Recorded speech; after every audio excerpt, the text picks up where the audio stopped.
তিনি বলেছিলাম না খুব সুন্দর একটা জায়গায় তোমাকে নিয়ে আসবো। স্যার আসসালামু আলাইকুম, আমার নাম তুর্য, আসসালাম। আমি রিসোর্টের ম্যানেজার। ও আচ্ছা আচ্ছা, আমাদের রুমটা আসলে স্যার সবকিছু রেডি আছে। আজ কিন্তু একটা বিশেষ দিন।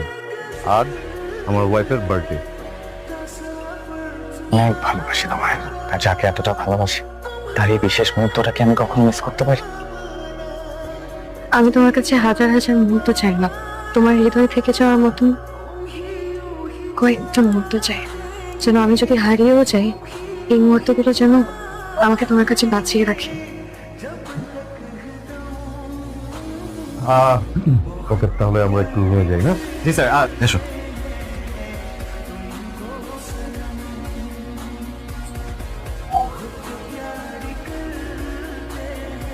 ও হো, আমি তো তোমাকে একটা কথা বলতে ভুলে গেছিলাম। বনানীতে আমি আর তুমি 3,500 স্কোয়ার ফিটের একটা ফ্ল্যাট বুকিং দিয়েছিলাম না? হ্যাঁ, ওটা তো নেক্সট উইকে হ্যান্ড ওভার করছে। আমি তোমাকে এই কথাটা আগে বলতে চেয়েছিলাম।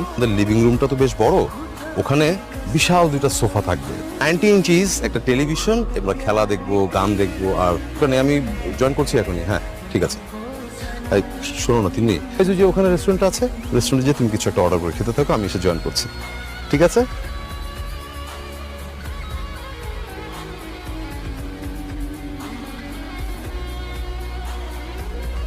আমার জীবনে তো সবকিছুই হলো, তো বড় বড় স্বপ্ন যদি দেখবে, তাহলে আমার মতো একটা সাধারণ ছেলেকে নিয়ে একটা সাধারণ স্বপ্ন কেন দেখেছিল? আমার ছোট্ট একটা সংসার। আর আমাদের সেই ছোট্ট সংসারটা হবে ছোট্ট একটা চিলেকোঠায়। আর সেই চিলেকোঠায় কি থাকবে জানো? কি? এক জোড়া পেতের সোফা, আর তার সামনে থাকবে ছোট্ট একটা টিভি। ছোট্ট টিভিতে সারা রাত সত্যজিৎ রায়ের ছবি দেখবো। আর এভাবেই যেন ওই মিষ্টি ভালোবাসায় জড়িয়ে থাকে আমাদের ছোট্ট সংসারটা। আমার সব মিথ্যা। খুব ভালো আছো তুমি? শুধু আমি ভালো। খুব ভালো আছি, আর আমি চাই তুমিও ভালো থাকো।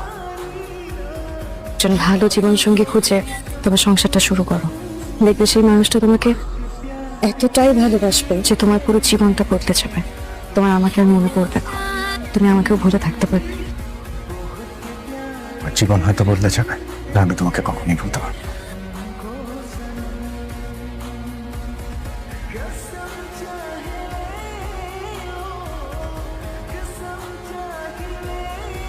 এই হলো আমাদের একটা সমস্যা, আমাদের কোনো টাইম সেন্স নেই। টাইম ম্যানেজমেন্টটাই আমরা ঠিক মতো বুঝি না।